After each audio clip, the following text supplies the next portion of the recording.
to your last session for orientation. I know you're so sad you have to leave us soon.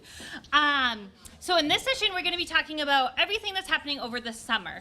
So you may have heard bits and pieces that orientation does not end here today when you leave us. So there's a lot of different opportunities throughout the summer for you to still engage and learn more things to keep you feeling excited and very prepared for when you come back in August in person. So we're going to be going through everything in the summer. You do have in your blue folders a layout of everything that we're going to be talking about, but we're going to go into some more logistics with that. But you do have reminders as a hard copy in your folders. So my name is Nikki Curley. I am one of the assistant directors for campus activities and student leadership. So if you've been here in CASTLE, that's our acronym. And I'm going to hand it over to Paul for the beginning, and then I'll be back chatting with you in a little bit. So my name is Paul Burgess. I'm at the Office of Teaching, Learning, and Technology. One of the things I do here is run our learning management system, Canvas. And two of our summer activities, the NEST and Digital Learning Orientation courses, will be taking place on Canvas. So today I'm going to be giving you sort of a brief introduction to what Canvas is, what the Canvas dashboard looks like, and what a Canvas course will look like. So to get started, I'm just going to pull up my employee portal here. So the employee portal is very similar to the student portal. I have some of the same links you do, and that includes Canvas under the Your Daily Tools section. So if you're in the student portal and you just click on the Canvas link, it will actually pull your credentials automatically, so you don't have to log in a second time. And then once you log in, it'll take you to the Canvas dashboard here. So there's a couple of different features I'd like to point out about the Canvas dashboard. Your courses will actually show up as these different color cards here on the dashboard. On the top right, there will be two different features I like to point out, the coming up to-do list and the recent feedback section. The coming up to-do list will have any assignment in any of your courses that has a due date coming up. And then one reason I like to stress this in orientations is the has a due date part. If your assignment doesn't have a due date associated with it, it will not show up in that to-do list. So don't rely on it exclusively. Always double check your syllabus, because sometimes if an instructor doesn't assign a due date, it won't show up in that list. And then under the recent feedback section here, that will be where your grades come in. So you'll see them show up as you start getting grades, and you can click on your grade, take you right to the feedback page. On the left-hand side, there's the navigation items for Canvas overall. A couple of useful ones would be the calendar. My calendar is not going to be very exciting because I don't have any assignments at the moment, but this will be another way to sort of keep track of your assignments. It's sort of the same deal as a to-do list. Any assignment with a due date will show up on this calendar. And the reason I pulled it up here is I want to show you can actually toggle which courses show up on that calendar by highlighting or deselecting it here on the side. And then the inbox down here will be if your instructor messages you via Canvas, that would be where you would read that message. Does anybody have any questions about the Canvas dashboard or navigation before I get into the course layout? Alrighty. So to go to a course, you're just going to select the course from the dashboard here. I'm actually going into the master course for the NEST course you're going to be taking over the summer. So let's go look exactly like what I got here. There's a couple different navigation items I like to point out here. Modules is going to be the most important one. That's where all of your course content lives. So there's the different content pages. Sometimes you'll see assignments in there as well, like the quizzes I have here. If your instructor does not put your assignments in modules, they sometimes just keep them here under the assignment tab. So look there if you don't see your assignments there in the modules. And the last major navigation piece I like to point out is this syllabus tab here on the side. I don't have a course syllabus for this, just because it's a simple class, but your instructor syllabus will usually be linked here as a Word document or a PDF. And then to speak on the NEST and Digital Learning Orientation courses specifically, these aren't mandatory courses, but I do definitely recommend that you take them just because it's a lot less stressful figuring out how to use Canvas now versus like a deadline right before you have to turn in an assignment. And then I also want to point out that the NEST and Digital Learning Orientation also have a raffle associated with them. So July 1st, NEST will open. July 15th, Digital Learning Orientation will. If you complete the practice assignments in those classes by the deadlines, either the August 1st or 15th, you'll be entered in a raffle for a $100 gift card as well. So does anybody have any questions about how a Canvas course is structured or the NEST digital learning orientation before I make some general points about Canvas? Alrighty. So Canvas, just a few points I like to make about it overall. For technical requirements, nothing too complicated. I generally recommend avoiding the Internet Explorer Edge browsers when using it. It just causes some user interface glitches sometimes. Other than that, any other browser that's up to date, be good to go. Another thing is that we can track sort of how you upload assignments to Canvas. And the reason I mention it is it's sort of a double-edged sword. If you ever have trouble uploading an assignment to Canvas, let your instructor know. They'll reach out to our team and we can see that you tried. Opposite side of that, if you are trying to do Canvas 8 My Homework, it doesn't work because we can see that on our end as well. The last point I like to make is for anybody who uses a Mac here. If you're a Mac user like myself and you're used to using Pages, I recommend that you please don't try to submit Pages documents to your assignments here. The reason for this is every semester I have a student try it. Their instructor who uses a PC tries to open it, doesn't work. They reach out to me and they're like, this student's assignment is broken. Eventually figure it out, but to make it a bit easier, we do offer Office Suite free for download. I recommend downloading that and submitting your assignment as either a DocX, PowerPoint, Excel, etc. So that's generally my points I have to make about Canvas. If you want to step back in for... I'll put some on. Thank you. So any questions about that? Yes? Does Google Docs work? Google Or Docs specifically like Word? does work, and it actually exports to DocX if you want to do that. That's actually more reliable. Some folks like to do that Pages as well and export to DocX. That, in my experience, the formatting is a lot different. So just check the formatting, but generally speaking, yeah, that should be fine. Yeah, I didn't want to download like 12 almost programs for like Yeah. party after. Perfect. No, we love questions. Questions are good. Any other questions on that? Okay, so Canvas is going to be one of the tools that you probably will use the most here at Becker.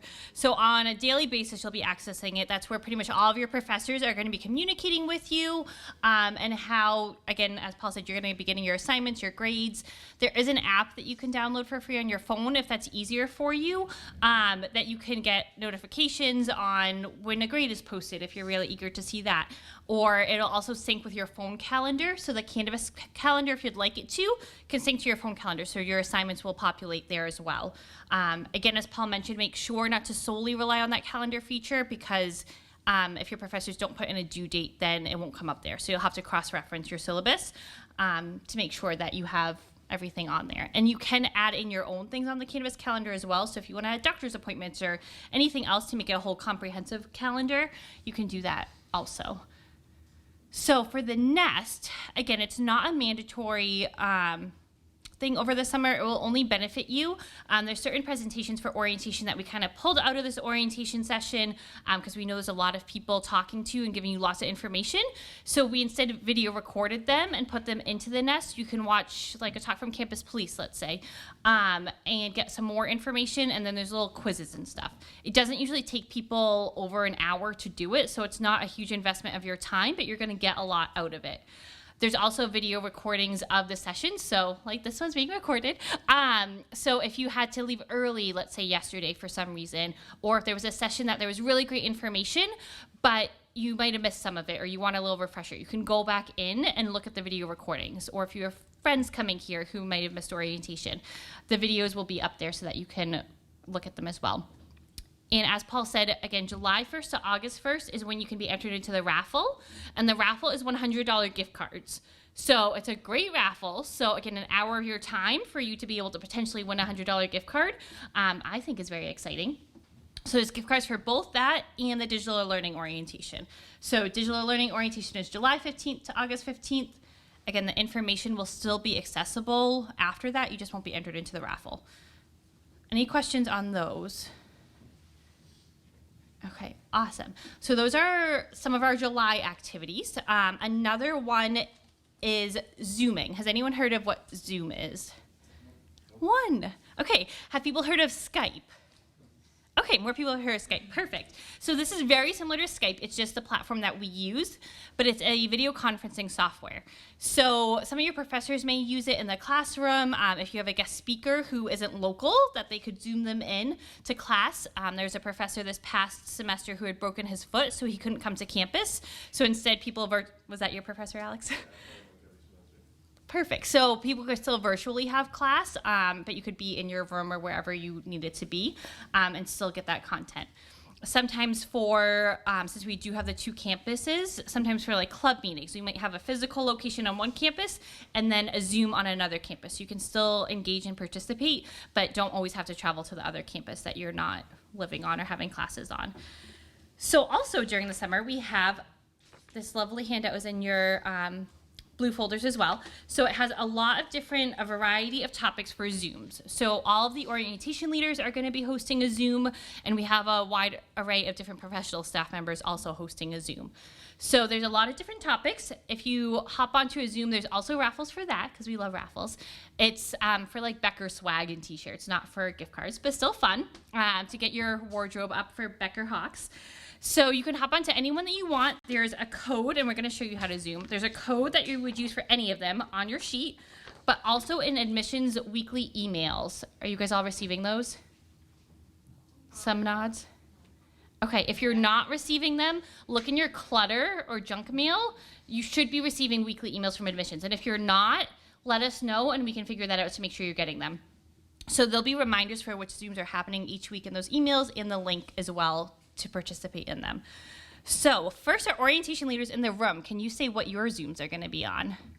Who are we going to start with? Gabby. So I can't see anybody. So I'm Gabby, and I will be doing how to like get accustomed to residence life, like living with somebody else, like what you're required to be like in a residence hall. Okay, so who is going to be a residential student here? Awesome. So Gabby's Zoom is about living in the residence halls.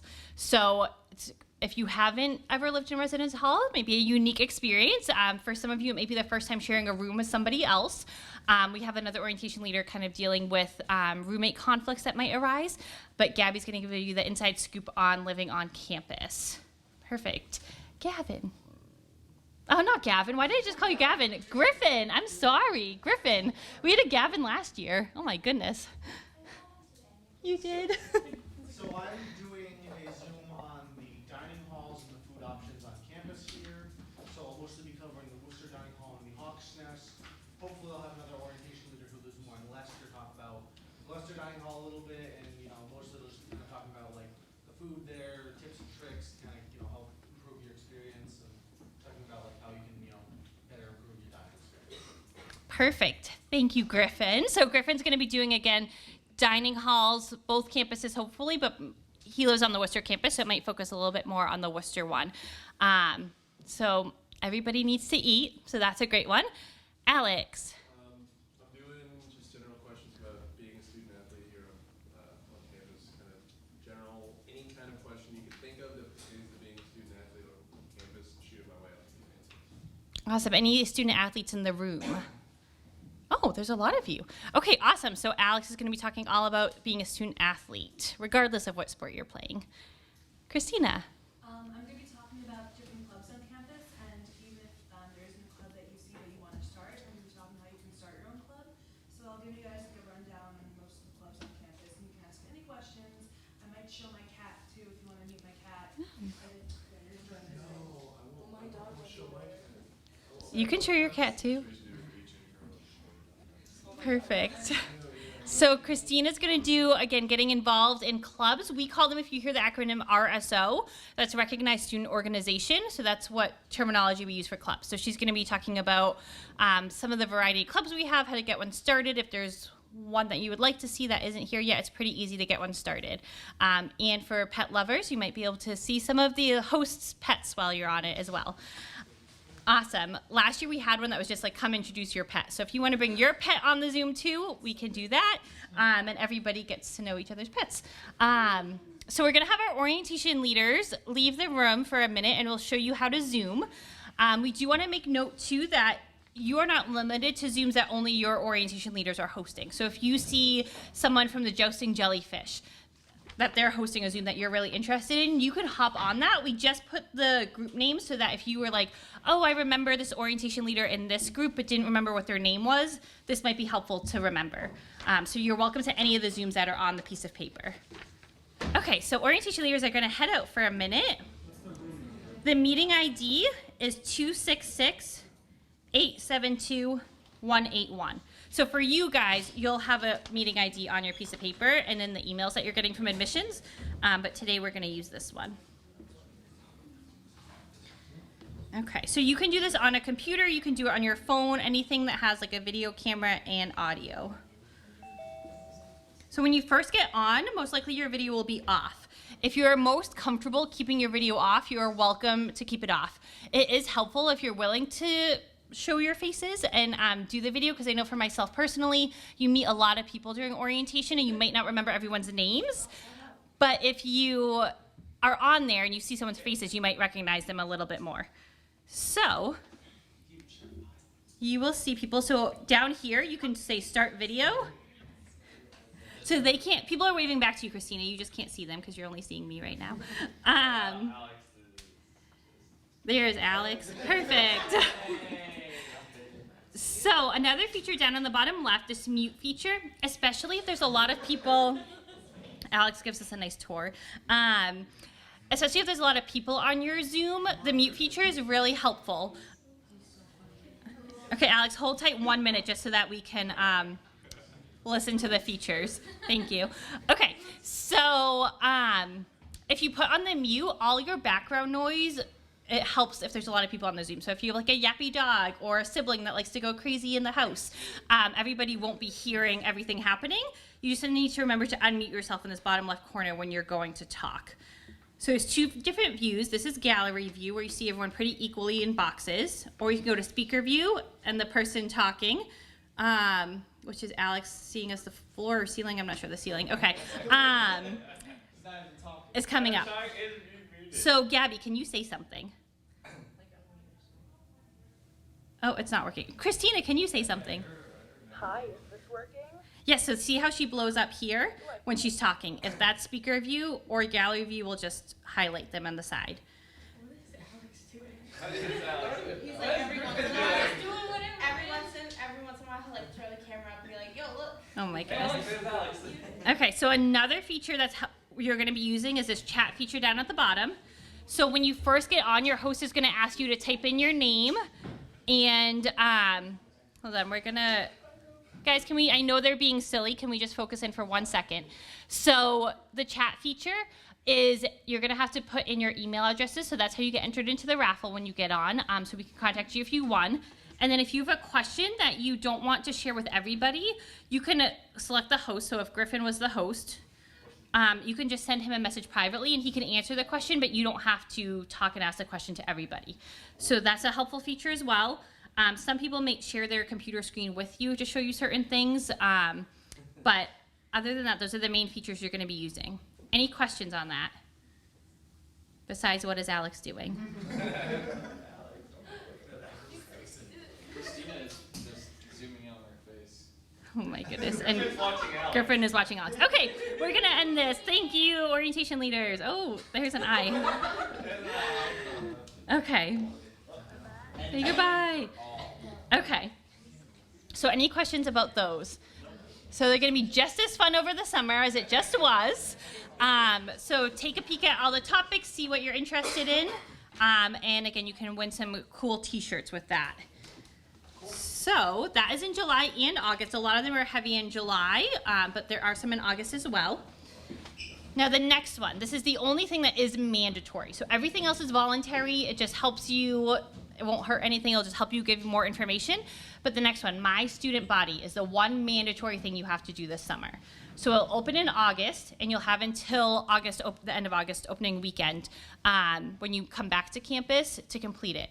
So it goes over drugs, alcohol, and sexual violence. So really making sure we're creating a safe environment here.